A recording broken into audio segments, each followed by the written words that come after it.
I'm Carrie Shores-Diller. I'm an architect and I'm with Inspired Independence. We have a specific passion for designing accessory dwelling units. This is Josh Larson. He's my business partner at Larson Shores Architects. And it's with him that we developed Inspired Independence. We've been working with Dan McDunn, who's the owner of McDunn ADUs, because they share our passion for accessory dwelling units. And as an architect, we really need great building partners to help us realize our designs. Dan, what do I call you? Well, you can just call me Dan. Hey, I'm Dan McDunn. I'm the owner and founder of McDunn ADUs. We work out of Berkeley, California. We build accessory dwelling units in the Inner East Bay. What happened in 2016 is that some new powerful legislation went in place, and that allowed the state to basically say, stop fooling around. We need affordable housing, we need more housing, and this is a great way to do it. And when the state put their new laws into effect, they officially named these units accessory dwelling units, or ADUs. When we started prototyping, we called it a parent pod until my mom said, "You're not putting me in a pod." But you can hear them called granny flats, or Dan, what do you call them? Accessory dwelling units, man caves, woman cave, trash pad, in-law unit, granny flats, backyard cottage. That's my favorite. I like that idea of a cottage. That makes me very happy. But they're really all the same thing, and they are detached backyard structures where people live. The great thing that happened with the new laws is that it streamlined the approval process. These cottages are by right, so if you meet the requirements, if you meet the zoning and the rules, you get to go right through planning, and in most cases, it's an over-the-counter approval. There's no complicated bureaucratic permitting process. There's not the neighborhood notification, not the big scary yellow signs out front. You're just going to the planner, getting approval, and then you go in the queue for your building permit. So you can get a permit generally within 4 to 6 weeks. Yeah, just the whole process is invigorating for me to see us go from dirt to keys in 90 to 120 days. Dan and I are trying to show that we're working as a design-build model, but we're two different companies. We do the architecture, he does the construction. Our process is getting you through all the decisions and choices so that the contractor can give you a real-time price and figure out to get you in the schedule to get this cottage built. And that's what I would really invite you to make sure that you have, is a team that collaborates, whether it's my office with another contractor, whether it's Dan with another architect. It's about how well they collaborate, because you want to make sure that this team has experience building ADUs. They know the pitfalls and the different things that come up with ADUs. I've talked a little bit about my process, but Dan, what's your process like? My process is one of ready, fire, aim. And I'm just kind of joking, but I do like to adopt a philosophy of getting things done. And so that's just one way of saying that we get ready to go and we start. And but that's not necessarily entirely true. I do like to get involved in the design process that gets towards permit submittal. We look for opportunities to value engineer a project, maybe look for opportunities to improve the constructability of the design. And prior to going in for a building permit, we will have met with you, Carrie, and your team and the client as a way to make sure we're submitting the most efficient building plans possible. When people start thinking about backyard cottages, they're a lot of times thinking about them for multi-generational living situations. They're putting an aging parent or making space for an adult child, and inherently in that decision, there's just a lot of overwhelming choices and things to think about. And a lot of people do worry that they'll be too small, they'll be crammed, they'll be something where it's not really going to support the person that's going to live there. But one of the challenges we've assigned to ourselves is that we're going to figure out how to design these things in an incredible and inspired way. So how do you use light to sculpt the space to feel bigger? How do you borrow space from outdoors to bring that indoor-outdoor in? And really think about how people are going to live in these. Like, what material palettes are going to make you feel like this is your home? Like, what design choices can we help you decide on that make this place feel like you've always been there and that you've always wanted to be there? The truth is, if we really design for how you're going to live in the space, we figure out where your things go, we think about how you really live, this space might support you in a way that really exceeds the place you're living now. I mean, one of my favorite things about working with Carrie and her team is that they've got incredible taste. Bottom line, all the materials have been specified by a professional. They've worked with the building owner to collaborate to get something that's not only tasteful and high design, but something that the owner of the property really appreciates because they've been involved. We end up with really fantastic results and stuff that I'm proud to leave behind when we finish. One of the things that I feel like it was important to talk about that nobody wants to talk about is aging. People are not typically proactive. What we're trying to do with Inspired Independence is make sure that we can show you that your space and your life can be supported and independent, but in a way that's very inspired and not institutional.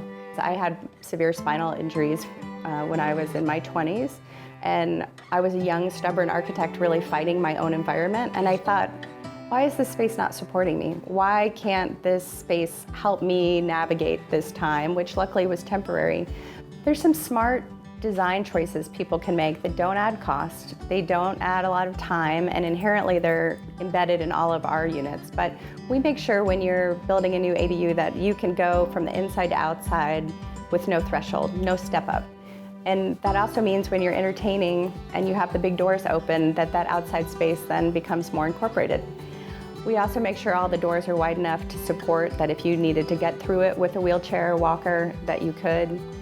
There's some really fun, interesting things we discovered when we became certified age and place specialists about how our bodies work. So you might see a gorgeous roll-in shower.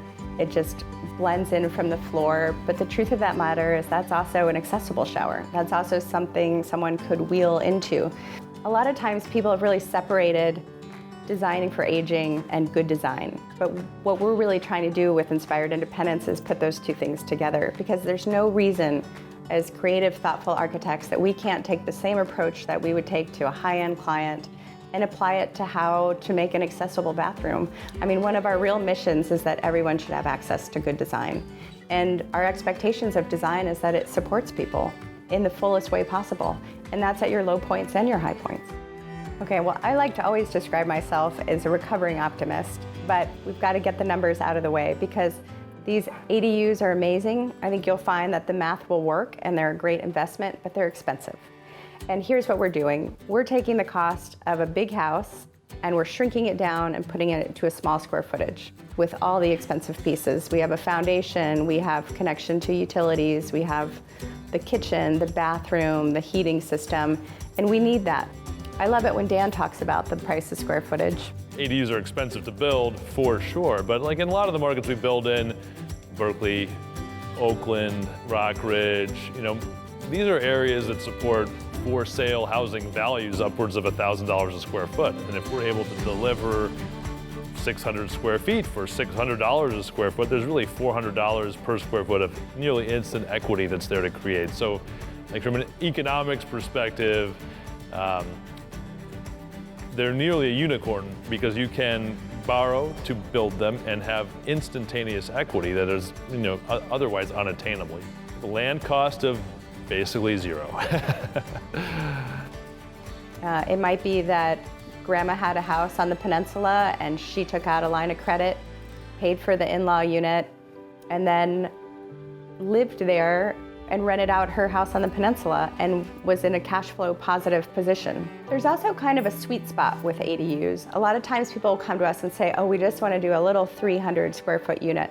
But the truth of the matter is that the 300 square foot unit has all those extra costs at the beginning. And once you get into 5, 6, or even 7, you start to get a better return per square foot to develop. We see properties that go up for sale with an in-law unit are getting snapped up right away. Here in the Bay Area, we have a scarcity of land. Not many people are going to have the opportunity to design and build their own home, like you might in other markets where there isn't that problem. So an accessory dwelling unit might be the only time in their lives they have the opportunity to work with a designer and a builder to collaborate on what really amounts to an art project in their backyard. And so it can be a very fun and rewarding process if you're working with the right team. I think one of the things that we're finding is that clients are looking at prefab. There's some very enticing, really, I think as an architect, beautiful designs. But the truth of the matter is that not everybody wants to live in a glass and steel box in the backyard. I think one of the successes of how you design these units is to think about how you site it, how it sits in the yard. Are we being mindful of how the sun moves, of whether you like to have your morning coffee outside in the sun or you want to sit in your garden and feel like you have some privacy from the surrounding buildings? We go out and do a site analysis where we're looking at what's next door, where are the noises, where's the peaceful places, and then we talk to you about how you're going to want to live there, how you think about privacy between the main house and the rear house. Because I like to say, You need a design for the day where everybody wants to be outside and they don't want to be together. That's when it's going to be a successful design. Everybody wants to be outside and be together, the space will find a way. Dan, is prefab a good choice for some people? You know, prefabs are good for some people. Our clients seem to value the entire custom design process because when you go through the exercise, not only do you get the siding correct, you have an opportunity to design a building that really supports your lifestyle, both now and in the future as your use of the building evolves. One of our core principles as architects is making sure that we're doing practice that is sustainable. And these backyard cottages are such an exciting way for cities to grow. What they're doing is they're using existing land, existing infrastructure, schools, roads, etc. But we're adding more density. And that is getting us more housing, it's keeping it affordable, and it's just providing more opportunities for families.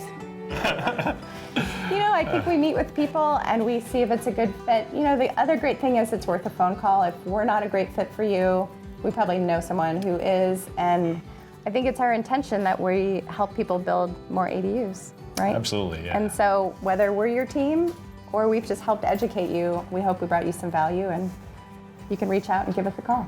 We always love talking about design, right? That's right. We just go out and talk about design. Yeah. We don't have to build an ADU at all. Should we go? Yeah, let's go. Let's go. Okay.